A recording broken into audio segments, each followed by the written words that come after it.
Le but de ce monde, le but de la vie de chacun d'entre nous dans ce monde-là ici-bas, c'est de faire venir le Mashiach, de vivre les temps messianiques, les temps où il y aura Triat Hametim, la résurrection des morts. Alors, la Achdout Hashem, l'unicité de Dieu, sera révélée dans le monde entier. Est-ce que vous savez quand et à quel moment la Achdout Hashem, l'unicité de Dieu, a été ressentie dans le monde? Eh bien, au moment de Matan Torah. Matan Torah, c'était un avant-goût de la venue de Mashiach. Maintenant que cela s'est déjà produit une fois, eh bien, nous avons le pouvoir de le faire se reproduire encore une fois. Mais cette fois, lors du temps de la Géoula, cela restera ainsi, et nous vivrons à jamais dans la délivrance la plus totale.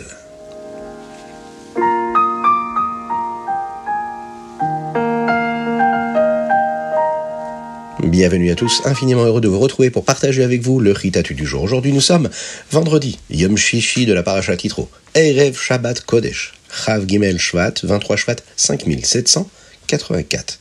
Et nous allons démarrer par notre Chumash. Dans la Parashat Yitro, dans le Shishi, on voit comment le peuple juif se prépare au don de la Torah.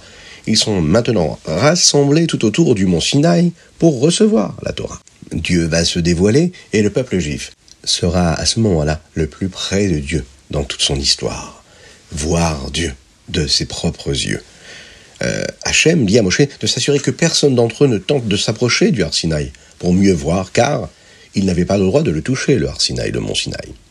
Moshe, lui, ne pensait pas que les Juifs devraient être à nouveau avertis de ne pas le toucher, car ils avaient déjà été avertis auparavant. Donc, Dieu lui dit de le répéter. Pourquoi ? Parce qu'il fallait qu'il y ait un avertissement réel au moment du monde de la Torah.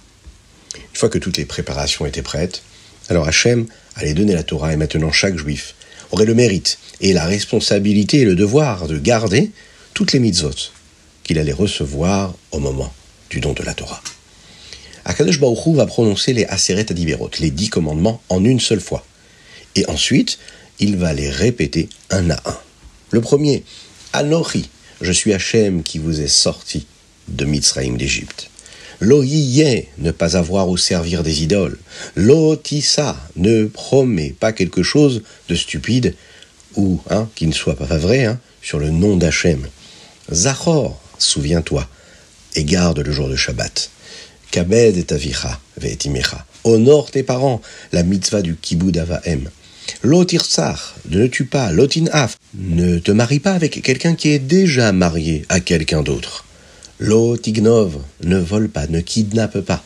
Lo ta'ane, ne mens pas sur quelqu'un lorsque tu es dans un tribunal. Pas de faux témoignages.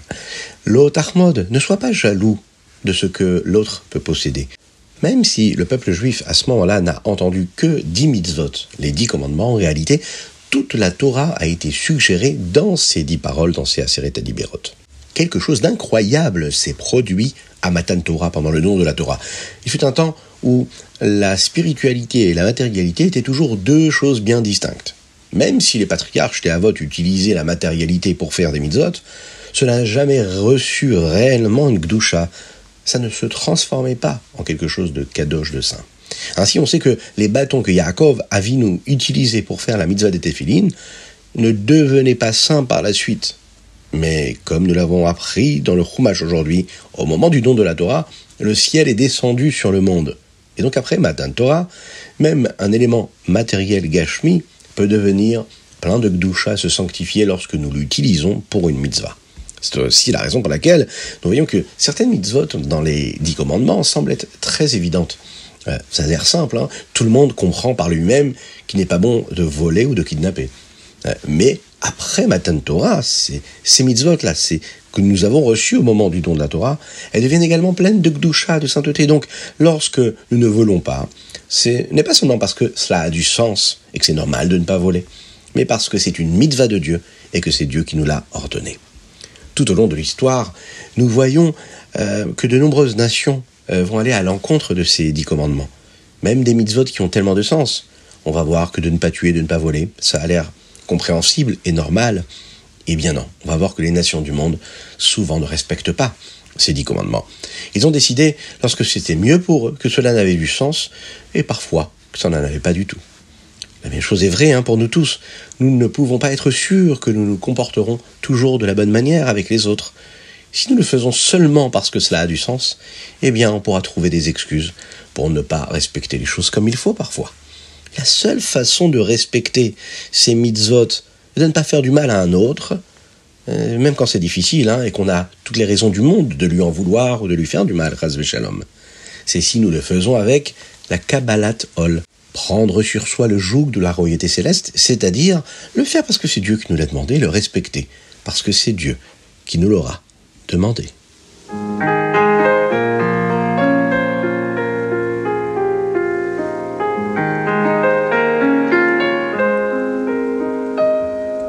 Aujourd'hui, nous allons mettre 4 pièces à la tzedaka, au moins. Et on va essayer d'encourager une autre personne à en faire autant. Une pièce, parce que tout simplement, tous les jours, on met une pièce à la tzedaka. Mais comme on est Erev Shabbat, on doit mettre une deuxième pièce pour Shabbat Kodesh. Mais aussi les 2 pièces, celle qu'on met aujourd'hui pour nos frères en Eretz Israël, à qui on pense très fort, et celle que l'on mettra, et qu'on aurait dû mettre demain, ce jour de Shabbat-là, qu'on va déjà mettre aujourd'hui, pour nos frères en Eretz Israël, ce qui fait 4, au moins 4. Que Dieu vous bénisse pour cela.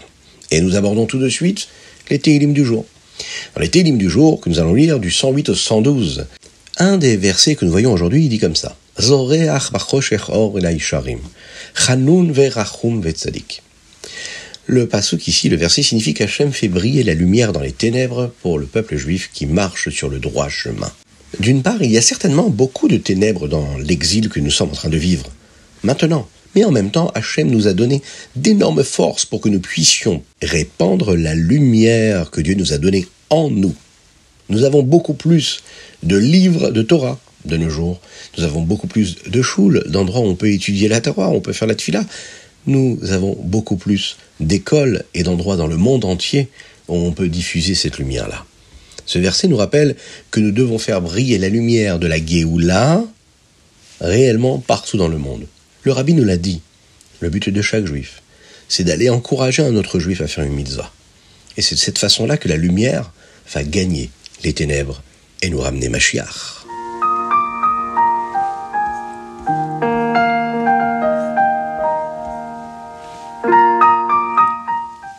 Et nous passons maintenant au Tanya du jour.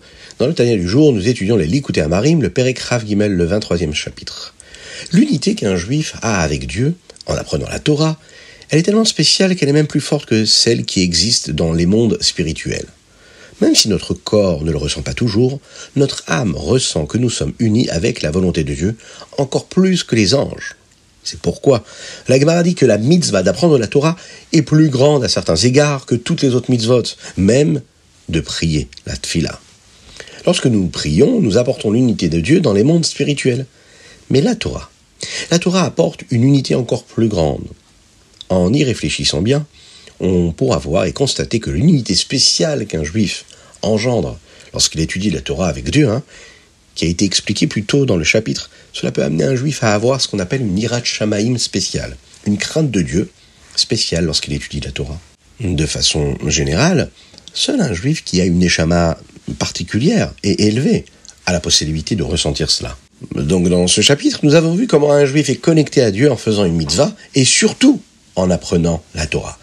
Nous devons nous souvenir de la spécialité, de la particularité que chacun de nous a avec Dieu dans cette connexion pour réveiller notre force de Messirut Nefesh, le don de soi, l'abnégation, pour faire tout ce qu'il faut pour garder cette connexion avec Dieu et qu'elle soit toujours forte et puissante. On étudie la Torah encore et encore, encore et toujours.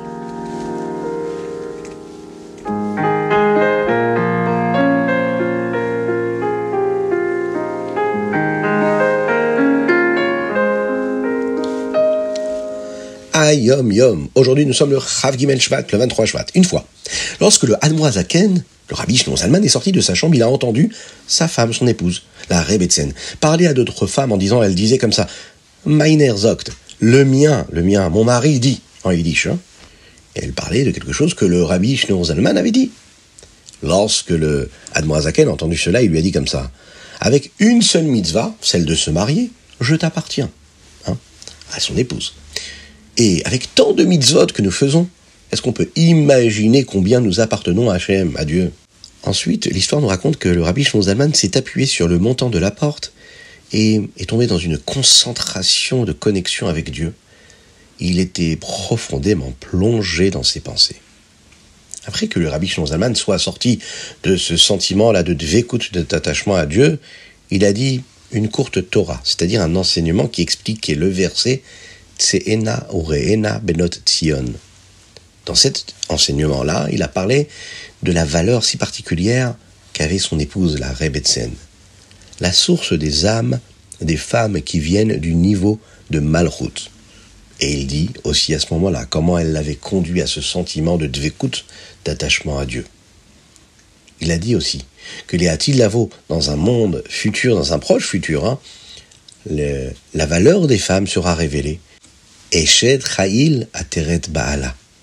La femme vertueuse, c'est la couronne de son mari.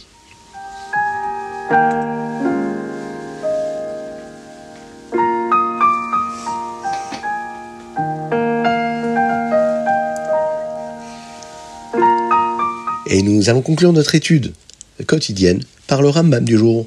Aujourd'hui, nous en apprenons davantage sur les esclaves juifs et non juifs. Dans le Perek Dalet, nous apprenons toutes les mitzvot d'une Amma Ivriya, c'est-à-dire qu'une fille qui a été vendue comme servante quand elle était encore petite. Et elle doit être traitée avec un soin particulier, comme le mérite une fille juive, même si elle est une servante.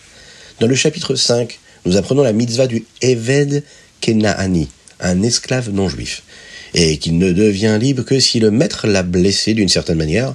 Nous apprenons tous les détails de ce qu'il doit avoir subi pour être libéré. Et enfin, dans le Perek Vav, le 6e chapitre, nous commençons à apprendre les lois du document utilisé pour libérer l'esclave, et qu'il est similaire à un get, à l'acte de divorce entre un mari et une femme. Voilà pour l'étude du Rambam du jour.